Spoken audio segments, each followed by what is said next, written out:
Good morning, students. Today we are going to complete this chapter third. हमारे remaining questions exercise की जो last questions हैं वो रह गए थे. Now we will start. Question first. Which of the following pair will give displacement reaction?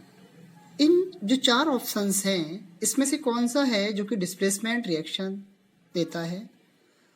तो इनमें जो फोर्थ वाला ऑप्शन है AgNO3 solution copper metal. AgNO3 solution will give displacement reaction with copper because क्यों देता है इसके साथ में? Copper is place above silver in activities रेश. क्योंकि जो कॉपर है वो उससे ज्यादा रिएक्टिव है सिल्वर से. तो copper is more reactive than जो रिएक्शन होगी इसकी वो हम इसमें करेंगे. तो इसका जो रिएक्शन होगा वो होगा twice AgNO3 plus Cu equal to copper nitrate plus Ag, क्योंकि यहाँ पर copper is more reactive. Okay, next question है which of the following method is suitable for preventing iron frying pan from frying pan जो होता है from rusting. तो इसमें आएगा applying a coating of zinc. Applying a coating of zinc will prevent an iron fry pan from rusting. क्योंकि हम इस पर कोटिंग करते हैं जिंक की तो वो रस्टिंग से इसे प्रिवेंट करता है. थर्ड है an element reacts with oxygen to give a compound with high melting point. This compound is also soluble in water. The element is likely to be. तो एलिमेंट है हमारा जो हमने जो आपको पिक दी थी उसमें बाय मिस्टेक सेकंड लिख देता ऑप्शन, लेकिन फर्स्ट ऑप्शन है और कैल्शियम इसका राइट आंसर है. ओके, कैल्शियम इसका राइट आंसर है. उसके बाद में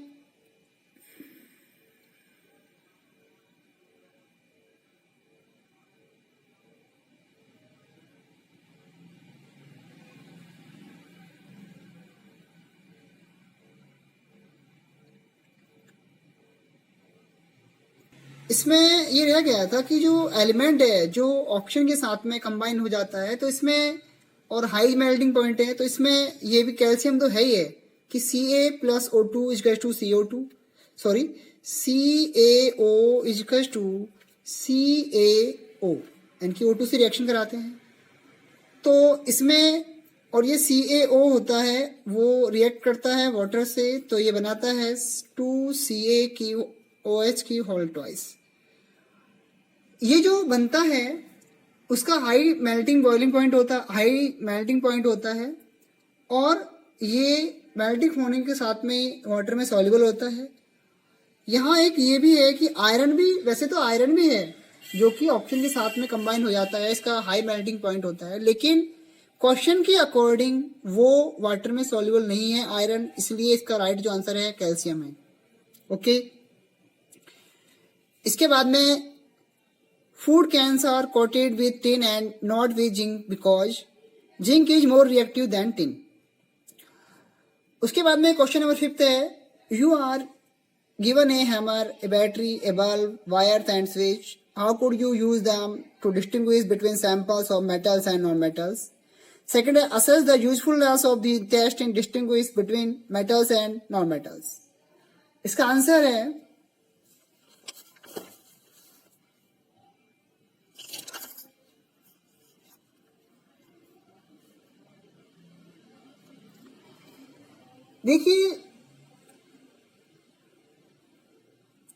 देखिए इसमें जो फर्स्ट है इसका जो फर्स्ट वाला है how would you use them to distinguish between samples of metals और नॉन मेटल्स. तो इसका आंसर है take the given sample of metals और non metals and strike them with the hammer.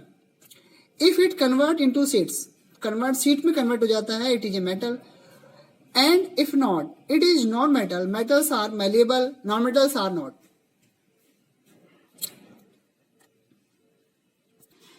If it produce sound when struck with the hammer, it is a metal. Metals are sonorous. But if it does not produce a sound, it is a non-metal. और C option है इसका जो C है now arranging the given object to form an electric circuit insert any one sample between clip A and B if it the bulb glow. A और B हम point दो ले लें और इसमें बल्ब लगाए, सर्किट लगाए, बैटरी लगाए और फिर बल्ब ग्लो हो जाता है तो it is a metal, a good conductor of electricity. If the bulb does not glow it is a non metal. इसका जो फिगर है, इसका जो फिगर है वो ये वाला है। देखिए ये आप देख रहे हैं इसमें ए और बी टर्मिनल लिए हुए हैं इसमें और बैटरी है। अगर बल्ब ग्लो होता है तो मेटल है, अन्यथा इसमें नहीं तो ये क्या होगा, नॉन मेटल होगा। और टेस्ट के बेस पे जो सेकंड इसका जो पॉइंट है उसमें जो लिखना है तो इसमें आंसर है from the above test it is clear that metals are generally malleable, sonorous and good conductor of electricity, which non-metals are generally non-malleable, brittle, non-sonorous and poor conductor of electricity. इसके बाद में question जो 6 है, question 6 है हमारा कि what are amphoteric oxides? Give 2 examples of amphoteric oxides. The metallic oxide which show the property of acid as well as basic are called amphoteric oxides. It means that they react with both basic and acid to form salt and water, that is ZnO and Al2O3. जो उनकी जो nature है, जो बहुत मतलब acid और base दोनों होते हैं नेचर में, उनके जो ऑक्साइड्स होते हैं वो एम्फिटोरिक होते हैं। ZnO plus HCl equal to ZnCl2 plus H2O, और इसका जो एक रिएक्शन है ZnO प्लस NaOH, ये एसिड है ये बेस है तो यहाँ बनाया Na2 ZnO2 और सोडियम जिंकेट, इसको बोलते हैं sodium zincate. Okay, sodium zincate, ये सोडियम हाइड्रोक्साइड है, जिंक क्लोराइड है, जिंक ऑक्साइड है, हाइड्रोक्लोरिक एसिड है और ये वाटर है। इसके बाद में क्वेश्चन जो नेक्स्ट है 7 नंबर, क्वेश्चन जो हमारा 7 है, name 2 metals which will displace hydrogen from dilute acid and 2 metals which will not। तो इसमें जो आंसर है आपके zinc and magnesium displace H2 from dilute acids while copper and silver do not. Okay, और question number 8 है आपका, in electrolyte refining of a metal M what would you take as the anode, the cathode and the electrolyte? इसका answer है anode positively charge होता है and block of the impure metal M, cathode negative charge है, strip of pure metal M and electrolyte aqueous solution of a salt of the metal M। Okay, तो हमें mainly anode है जो positively charge है, cathode negatively charge है और ये aqueous solution वाला क्या है, इलेक्ट्रोलाइट वाला सॉल्यूशन है। क्वेश्चन जो 9 है उसमें क्वेश्चन 9 है, Pratyush took sulfur powder on a spatula and heated it. He collected the gas evolved by inverting a test tube over it as shown in figure below. What will be the action of gas on dry litmus paper, moist litmus paper? और B है, right the balance chemical equation for the reaction taking place. इसमें हमें ये जो हमें experiment है हमारा, जो क्या चेंजिंग होगी इसमें लिटमस पेपर में, तो यहाँ पर जो फर्स्ट कंडीशन है उसमें ड्राई लिटमस पेपर लिया हुआ है और सेकंड में मॉइस्ट यानी कि मॉइस्चर वाला लिटमस पेपर लिया हुआ है, यानी कि एक्वायस सॉल्यूशन लिया हुआ है, यानी कि उसमें थोड़ा सा मॉइस्चर है प्रेजेंट है। तो उसके लिए जो आंसर है फर्स्ट कंडीशन में, जब हमने ड्राई लिटमस पेपर लिया तो उस कंडीशन में no change in colour will take place in case of dry blue litmus paper, क्योंकि वहां पर ड्राई लिटमस पेपर में कोई भी आयंस नहीं बनते हैं, ये आप पहले ही पढ़ चुके। सेकंड वाले में अगर मॉइस्चर है और मॉइस्चर में जो ब्लू लिटमस पेपर है, the moist blue litmus paper will be change its colour to red because sulphur is non metal and non metal oxides are acidic in nature. हम पढ़ चुके हैं जो नॉन मेटल्स है उनके ऑक्साइड्स होते हैं वो कैसे होते हैं, एसिडिक नेचर के होते हैं, इसलिए जो लिटमस पेपर है वो चेंज होगा ब्लू टू रेड में। ओके, और इसकी जो रिएक्शन होगी सेकंड में दिया हुआ है, right the balance equation S + O2 SO2। SO2 plus H2O तो बनेगा H2SO3। ध्यान रखना मैंने यहाँ लिखा है H2SO3 लिखा है, सल्फ्यूरस एसिड है, नॉट सल्फ्यूरिक एसिड। अगर सल्फ्यूरिक एसिड होता तो लिखता मैं H2SO4। यहाँ लिखा है मैंने H2SO3 sulphurous acid. Okay, question जो 10 है वो है state 2 ways to prevent the rusting of iron. 2 condition रखनी है जिसमें प्रिवेंटिंग हो कि रस्टिंग आयरन पे रस्टिंग ना हो। तो फर्स्ट जो हमारी कंडीशन है उसमें तो हम लिखते हैं कि भाई फर्स्ट कंडीशन में हम ये लिखते हैं कि भाई जो पेंटिंग करें, ग्रीजिंग करें surface of the irons, it can be prevented from the rusting because in this condition iron will not be in the direct contact with air। हम पेंटिंग करें उन पे, ग्रिजिंग लगाएं सरफेस पर आयरन की, जिससे आयरन डायरेक्टली कांटेक्ट में ना आए एयर के। ओके, और सेकंड जो इसमें क्वेश्चन है हमारा वो है कि भाई प्रोसेस है कि बाय गैल्वेनाइजिंग जो प्रोसेस होती है, गैल्वेनाइजिंग जो प्रोसेस है उसमें आयरन पर हम जिंक की एक लेयर कोटिंग करते हैं। By galvanizing the iron surface in galvanization a layer of zinc is coated on the iron surface. Zinc is more reactive than iron, so it will be rusted in the preference of iron. Okay, ये most भी है हमारा, वैसे भी most है कि galvanisation board के लिए भी मीनिंग क्या है इसका। ओके, तो 2 कंडीशन हुई हमारी, 2 हमारे हुई कि भाई पेंटिंग करें या फिर गैल्वेनाइजेशन हम अडॉप्ट करें। जो क्वेश्चन नंबर 11 है, क्वेश्चन है what type of oxides are formed when non metals combine with oxygen. तो इसका जो आंसर है non metals form acidic oxides. हम पहले कह चुके हैं कि नॉन मेटल्स होते हैं एसिडिक ऑक्साइड्स होते हैं, that is their aqueous solution turns blue litmus solution red. उनके जो लिटमस सॉल्यूशन, उनके जो सॉल्यूशन होते हैं, जो ब्लू लिटमस पेपर होता है उसको चेंज करते हैं रेड लिटमस पेपर में। तो C+O2 इक्वल्स टू CO2। यहाँ कार्बन नॉन मेटल है और ये बनाता है CO2। CO2 जब वाटर से रिएक्ट करता है तो बनाता है H2CO3। और ये जो H2CO3 है ये ब्लू लिटमस पेपर को कैसे करती है, रेड करती है। क्योंकि फिर कह रहे हैं हम कि भाई जो नॉन मेटल्स के जो सॉल्यूशन होते हैं वो एसिडिक नेचर में होते हैं और वो उसको लिटमस पेपर को चेंज करते हैं रेड में। ओके, क्वेश्चन नंबर 12 है हमारा। क्वेश्चन नंबर जो 12 है उसमें है कि आपके पास में एनसीईआरटी बुक है, रीजन्स हैं platinum, gold and silver are used to make jewellery. Sodium, potassium and litmus, lithium are stored in under oil. Aluminium is highly reactive metal yet it is used to make utensils for cooking। और इसका जो वो है 4th question है carbonate and sulphide. हमारी books में थोड़ा हो रहा है थोड़ा, तो carbonates and sulphide ores are usually converted into oxide during the process of extraction।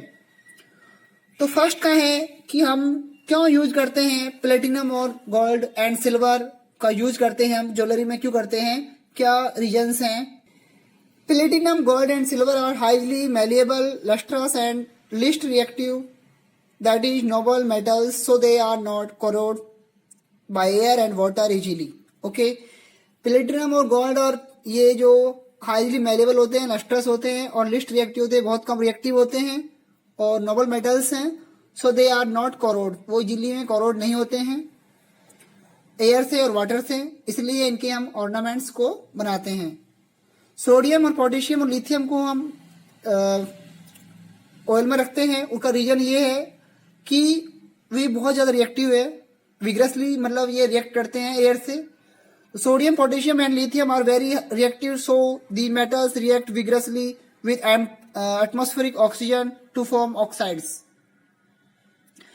इसके बाद में 3rd क्वेश्चन था कि हमारा कि aluminium is highly reactive metal yet it is used to make utensil for cooking। जो एल्युमिनियम है वो हाईली रिएक्टिव है लेकिन फिर भी इसका यूज जो हम करते हैं कुकिंग यूटेंसिल्स में करते हैं। तो इसका जो आंसर है a thin layer of aluminium oxides form on the surface of aluminium prevent to form corrosion.